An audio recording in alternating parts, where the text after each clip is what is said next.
Next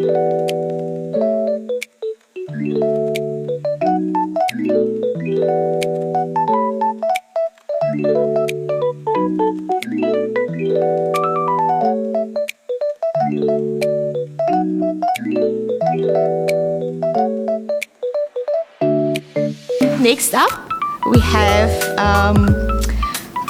Fumane Khanare, okay, from the Education Department. And her title is, Prof. Fumane, from Digital Literacy to Digital Fluency, a Lettermani-inspired pedagogy for reflective and authentic learning. Thank you. Thank you so much.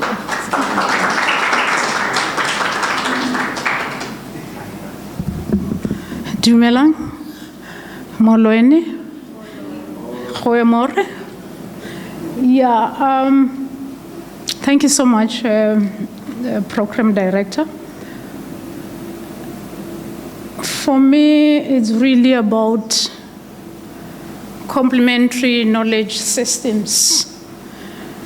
While we venture in technologies, there are certain methodologies and knowledge systems that have been existing around blended learning, and one of them, it's Lizima.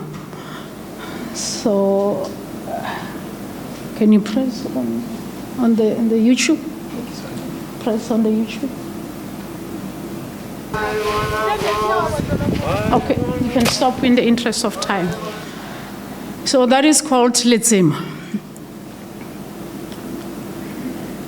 And the concept of Lizima, or the philosophy of Lizima, is rooted in Basotho philosophy and way of living.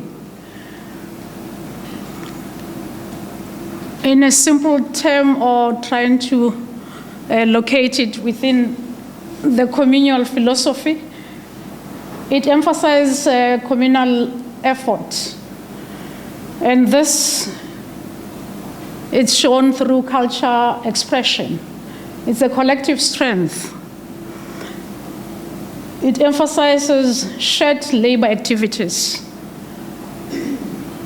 It's textured village life and mutual support, which ultimately build the community resilience.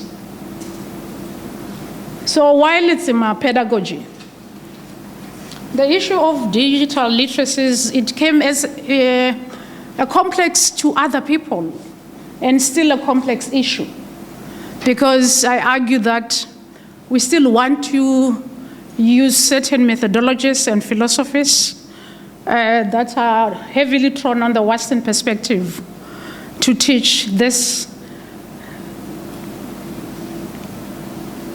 digital spaces, concepts, and environments. So Lizima has been adopted to allow my students to move away from just being digitally literate, but to be digitally fluent. So you cannot be fluent if you don't know. Because most of my first year, for example, 80% of them, they come here, they don't even know technology. And then the first thing we want them to submit online. So that's why I create a space where we can laugh and where they can learn that there are problems anyway. But if we are together and willing to learn, we can actually address the issues. So digital fluency, it's emphasized critical and creative engagement. We know very well that in South Africa, we don't have resources in many of the contexts. So the digital fluency should enable our teachers to be creative. So when I use these digital tools, it's not only about them knowing how to use the Canva or any tool. It's also to gauge into their creativity, which is one of the critical skills that we need. They need to be agents of change. And through technology, they need to be able to do that. I'm not going to dwell much on this, on the difference between the two, but I just want to go straight to how I've used different digital tools. For example, the Mentimeter, this is an example with the second years, because all of these tools that I present today are from first years to the honors level. So they are pitched at different NQF level, and it depends on where I am with the student. So this was the first lesson after, the first lesson of second semester. So just like Lizima, it's very important to start where the students are. So I want to know how was first semester. And it was very interesting. There's some elements, and we use the word cloud of how they felt. You know, most of them, 80% felt good. There are two who said, I don't even know.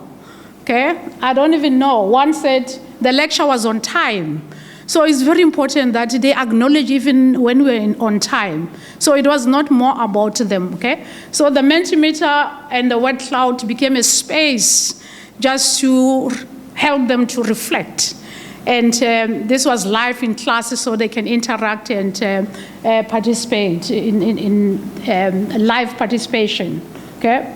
This was first year where I was invited as a guest speaker, and I was addressing the topic, a sense of belonging. Anyway, I forgot to say I'm from educational psychology, so I teach within a psychology department and inclusive education. So this module was life skills for foundation phase teachers, you know, so a sense of belonging. So then we'll start with Mentimeter again to say no person is an island unless in times of COVID. So this prompted discussion. Because as a guest speaker, I didn't know where to start. So I had to start where the students are. And they provided a platform to engage into the discussion, okay? Again, this one also was a Mentimeter, the word cloud. And now it went deeper into what? The content, okay? So the module is psychological intervention in education. So if I want to assess my student and we share the platform, is a shared space, because even those who are not within the space, they're able to engage, or they can actually pick on their peers. I also used the discussion forums, which was very, very interesting with the second years, because now they can actually develop that lezema. Because now they can, you know, argue, they can actually contribute, or they can actually have different perspectives. So it builds that communal learning. This was the honors, the beginning of the course. This course is educational assessment in education. So again, we know critical concepts are very important. 1 minute left. So I just wanna, I wish I had all the time, but this was the final assessment. It carries 60%. It's self-discovery. It's done by a student. Can you just open number? Just scroll down, just scroll. So they created, they dressed up, they presented the way they want to be, okay?